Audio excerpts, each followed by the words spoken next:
Students, good morning, all of you again.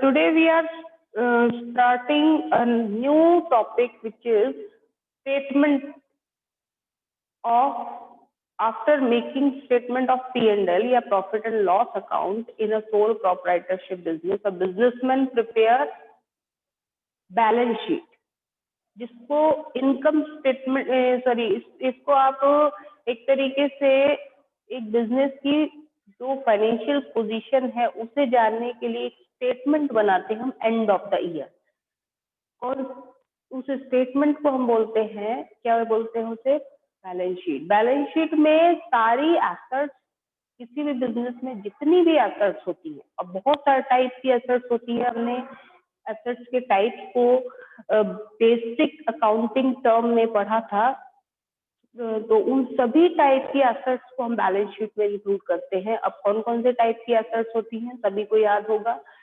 Assets होती है, there are 3 type of assets according to the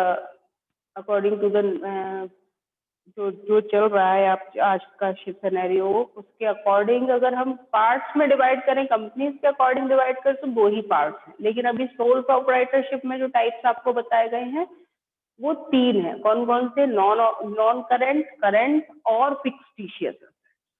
ठीक है, companies में अभी 2 पार्ट्स में डिवाइड किया गया है एसेट्स को, नॉन करंट एसेट्स और current assets. Non current assets सभी को पता है। नॉन करंट एसेट्स में हमारी कौन कौन सी एसेट्स होती है? फिक्स्ड एसेट्स, जिनमें टेंजिबल इंटेंजिबल एसेट्स को इंक्लूड किया जाता है। एक बार हम रिवाइज कर लेंगे उनको। टेंजिबल एसेट्स का सभी को पता है, those assets which can be seen, can be touched or can be feel are known as non-current tangible assets, जिनके एग्जाम्पल है machinery, furniture, vehicles, computers, land, building.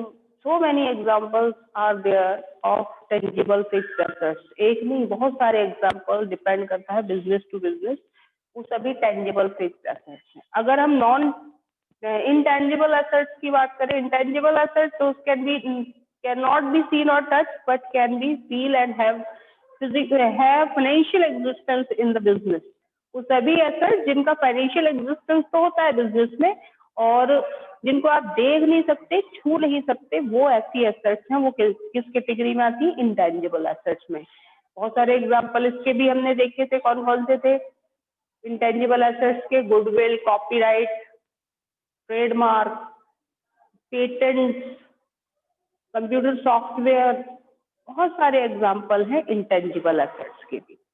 ठीक है, और इन सभी एसेट्स का भी बिजनेस में उतना ही इंपॉर्टेंट रोल है जितना कि टेंजिबल एसेट्स का है। इसी के साथ साथ करंट एसेट्स, अगर हम डेफिनेशन पर जाते हैं टेंजिबल एसेट्स की, तो tangible assets, fixed tangible assets वो एसेट्स होती हैं जिनको आप विद इन 1 ईयर कैश में कन्वर्ट ना कर सके, यानी जो एसेट्स लंबे टाइम तक वो बिजनेस को रन करने में हेल्प करे। इधर करंट एसेट्स की डेफिनेशन में अगर जाए तो करंट एसेट्स वो एसेट्स होती हैं जिनको हम विद इन 1 ईयर कैश में कन्वर्ट कर लें। For example debtors, bills receivable, cash and cash equivalents.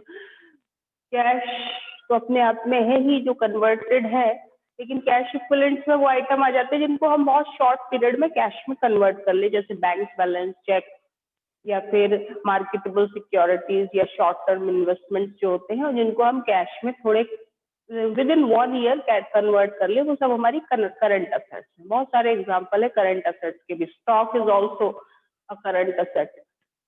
तो ये करंट एसेट हो गई। फिक्टिशियस एसेट्स वो एसेट्स होती है, सबको शॉर्ट में बता रही हूँ, वो एसेट्स जिनको हम, जो लंबे टाइम तक आपके बिजनेस को हेल्प रन करने में जो एक्सपेंसेस सपोर्ट करते हैं।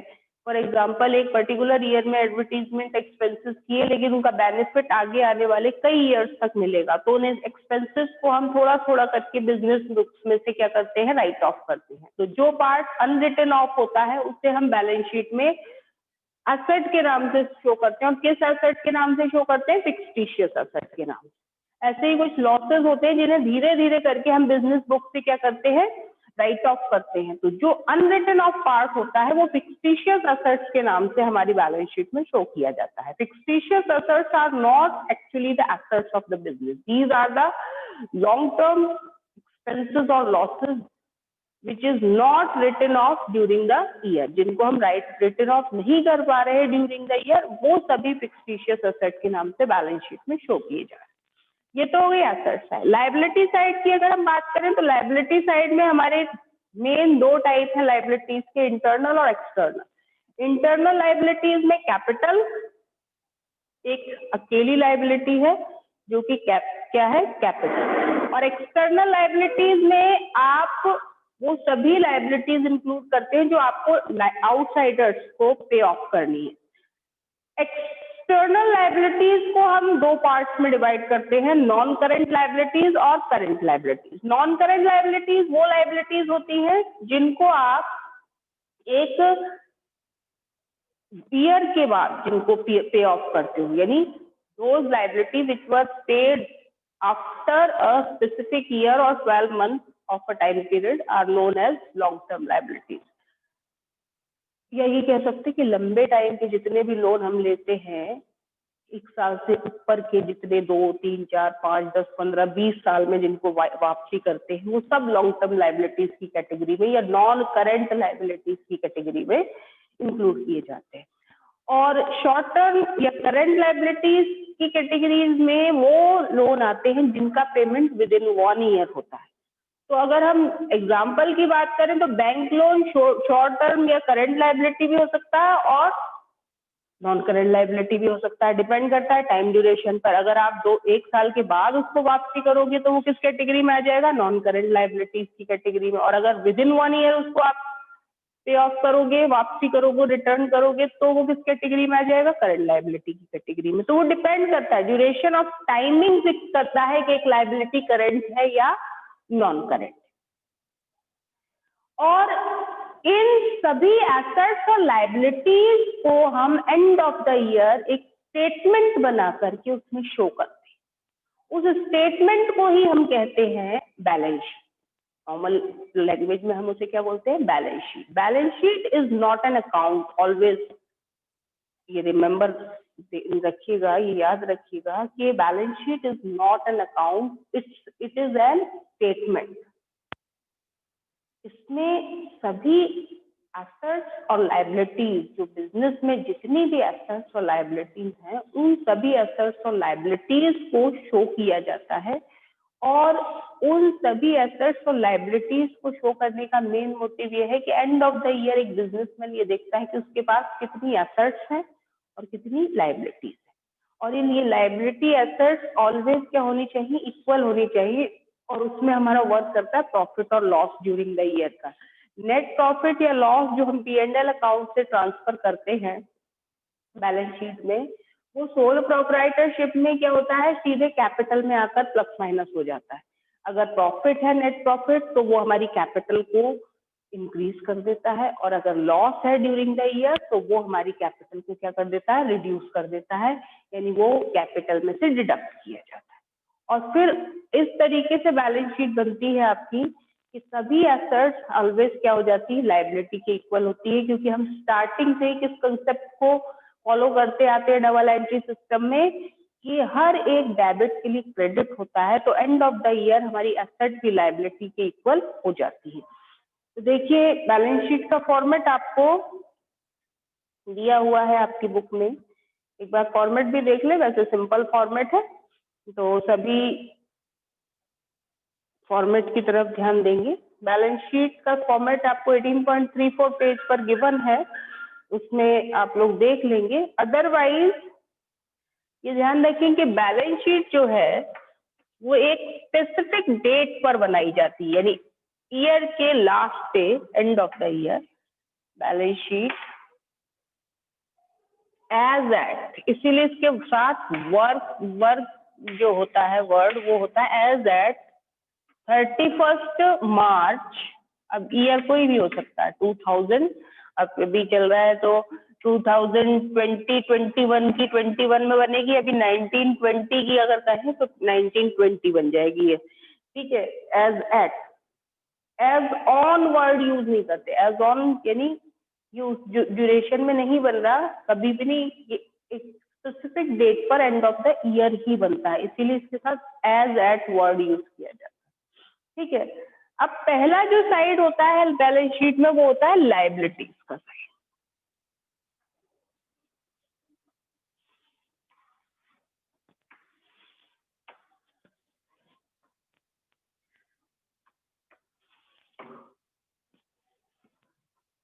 मेरे साइड से देखिए तो left hand side is the liability side, then amount, then assets, उसके बाद अमाउंट।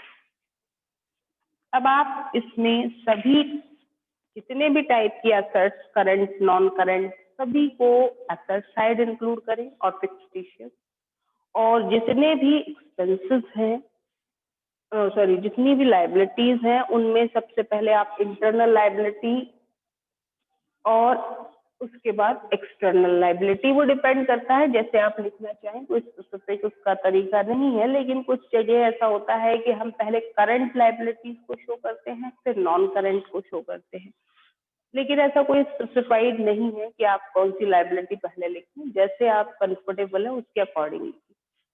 मार्शल से लॉ के अकॉर्डिंग तो आप पहले करंट लायबिलिटीज लिखें, उसके बाद नॉन करंट लायबिलिटीज में भी फिर पहले टेंजिबल फिर इंटेंजिबल, वो पूरा प्रोसेस यूज करें, लेकिन फिलहाल हम ऐसा नहीं बताते, हम सिर्फ ये बता रहे हैं यहाँ पर कि एसेट्स को एसेट साइड में और लायबिलिटीज को लायबिलिटी साइड में।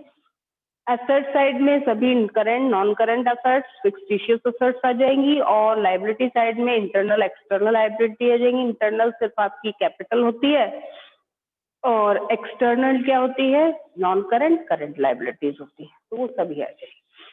क्वेश्चन पर आते हैं, क्वेश्चन सॉल्व करेंगे, उससे काफी कुछ समझ में आएगा। क्वेश्चन नंबर 13 देखिए बैलेंस शीट में। क्वेश्चन नंबर 13 में सबसे पहले आपको देखिए क्या दिया हुआ है, कैपिटल।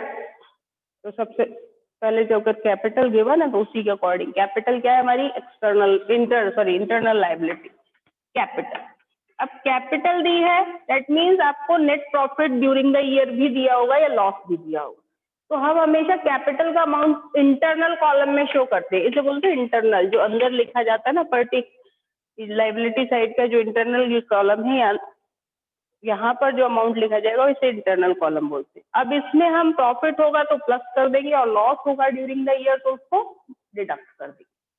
देखते हैं क्या है क्वेश्चन में, आगे देखिए। क्वेश्चन के अकॉर्डिंग ड्राइंग्स को हम क्या करते हैं, अपनी कैपिटल में से डिडक्ट करते हैं हमेशा। अगर आपको ड्यूरिंग द ईयर ड्राइंग्स क्या होते हैं सभी को पता है, those amount which is withdrawn by the businessman from their own business are known as drawing। अब ये किसी भी फॉर्म में हो सकते हैं, कैश फॉर्म में या किस फॉर्म में हो सकते हैं, गुड्स के फॉर्म में। ड्राइंग होने चाहिए, drawing always reduce the capital, तो कैपिटल को ड्राइंग क्या करते हैं, रिड्यूस, तो इसलिए यहाँ वर्ड लिखते हैं लेस ड्राइंग्स, और आप ड्राइंग्स का अमाउंट यहाँ से क्या कर देंगे, 44,000 माइनस। अभी यही माइनस करने के बाद यही शो करेंगे, क्योंकि अभी इसमें प्रॉफिट या लॉस जो भी होगा उसे प्लस माइनस भी करना है। तो कितना आ जाएगा ये आपका 3,66,000। इसके बाद नेक्स्ट क्या है इसमें, डेटर्स। अब देखिए डेटर्स है और डेबिट क्रेडिट लिखे हुए हैं, ये भी ध्यान रखिए। डेबिट वही ट्रायल बैलेंस आपको गिवन होता है, ट्रायल बैलेंस की हेल्प से हम फाइनल अकाउंट हमेशा बनाते हैं। तो ट्रायल बैलेंस में किन अकाउंट्स के डेबिट बैलेंस होते हैं, किन के क्रेडिट, ये रूल हम पहले से पढ़ते आए हैं, आप एक बार भी मेमोराइज करें उन्हें। सभी एसेट्स के account always shows the debit balance, expenses और losses account are also shows the debit balance, लेकिन सभी लायबिलिटीज, इनकम्स और प्रॉफिट्स के अकाउंट कौन सा बैलेंस शो करते हैं, क्रेडिट बैलेंस शो करते हैं। तो वही रूल यहाँ पर फॉलो हो रहा है। देखिए ड्राइंग्स के बाद डेटर्स हमारी एसेट होते हैं, और एसेट्स के चाहे वो करंट हो या नॉन करंट, सबके बैलेंस कैसे होते हैं, डेबिट बैलेंस दिया हुआ है 64,000 डेटर्स आप कहाँ शो करेंगे? Asset side. और डेटर्स किस किस्म की लाइबिलिटी होती है, किस टाइप की? अगर मैं पूछूं किस टाइप की लाइबिलिटी है, तो these are the current liability. ठीक है, के बाद डेटर्स के बाद क्या है? Creditors. Creditors are also the current, debtors are current assets and creditors are current liability. तो क्रेडिटर्स आपके करंट लाइबिलिटी साइड आ जाएंगे, अमाउंट है 42,000 शो कर देंगे। डेटर्स क्रेडिटर्स शो करने के बाद cash in hand, cash at bank, ये दोनों ही करंट असेट्स है हमारी। तो cash in hand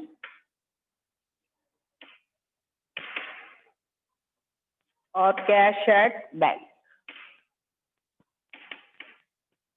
amount given है, जैसे दिए जाए सेम एज आप उसको शो करते जाएं। 3600, 72,000, 3600 और 72,000। इसके बाद नेक्स्ट है आपका plant are the tangible assets, tangible non current assets, plant. Furniture are also the tangible fixed asset और non current assets. Plant, furniture, ये सब एसेट्स हैं हमारी, और इनके अमाउंट है 1 लाख और 37,000। आफ्टर दैट नेक्स्ट इज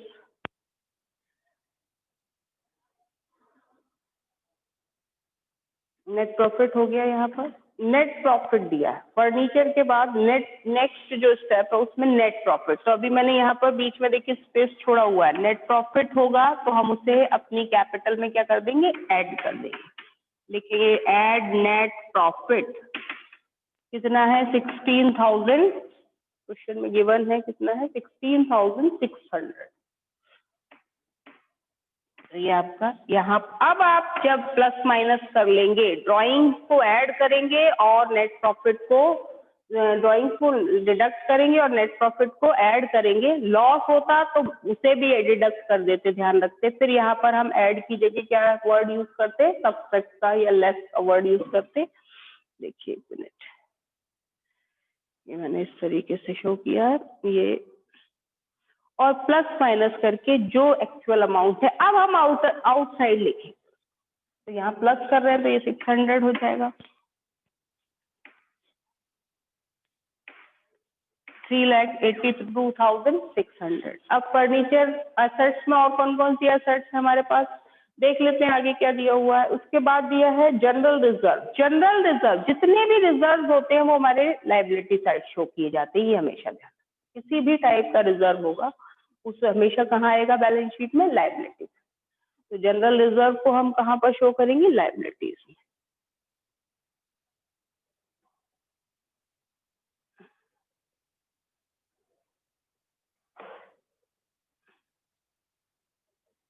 इधर कैमरा, जनरल रिजर्व। तो जनरल रिजर्व यहाँ जाएंगे।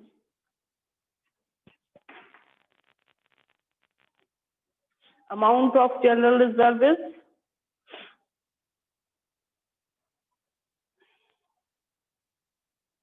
10,000 और क्लोजिंग स्टॉक का अमाउंट दिया है। क्लोजिंग स्टॉक हमारी करंट असेट्स में आते हैं। क्लोजिंग स्टॉक का आपको अमाउंट कितना गिवन है? 1,48,000। हमेशा हमारा क्लोजिंग स्टॉक एसेट्स में शो किया जाएगा, ये भी ध्यान रखें। तो ये सिंपल हमारी बैलेंस शीट थी जिसमें कोई एडजस्टमेंट नहीं। एडजस्टेड बैलेंस शीट तो अब आपको आगे बनानी है। तो फिलहाल आप यहीं पर ये सारे एसेट्स और लायबिलिटीज के अमाउंट याद क्या रखना है कि कैपिटल में हम ड्राइंग्स को माइनस करेंगे, डिडक्ट करेंगे और net profit during the year को ऐड कर देंगे। लॉस होगा, अगर नेट लॉस होगा तो उस कंडीशन में उसको हम डिडक्ट कर देते हैं। बाकी जितनी इंटरनल एक्सटर्नल लाइबिलिटीज हैं वो शो करने के बाद यहाँ पर current, non current, her nature की लाइबिलिटी और रिजर्व को शो किया जाता है। कहाँ पर? Liability side. और एसेट साइड में सभी करंट, नॉन करंट एसेट्स को। और हमारा टोटल आ जाएगा 4,24,600, जो कि आप करके देख लें दोनों साइड सेम होगा, 4,24,600।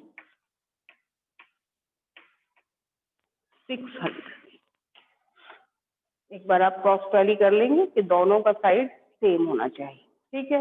अब क्वेश्चन नंबर 14 होमवर्क में है, इस क्वेश्चन को करके देखिएगा। बैलेंस शीट बनाना बहुत सिंपल है, विदाउट एडजस्टमेंट। एडजस्टमेंट के साथ भी सारे रूल्स को अगर हम फॉलो करते हैं प्रॉपर वे में, तो हमारी बैलेंस शीट हमेशा जिसका डेबिट और क्रेडिट का जो कॉम्बिनेशन है ऑलवेज क्या होता है, इक्वल होता है। तो बैलेंस शीट को आज आप सिंपल फॉर्मेट के अकॉर्डिंग प्रिपेयर करेंगे, जो जितने क्वेश्चन बैलेंस शीट से रिलेटेड है उन सभी को करने की कोशिश करेंगे।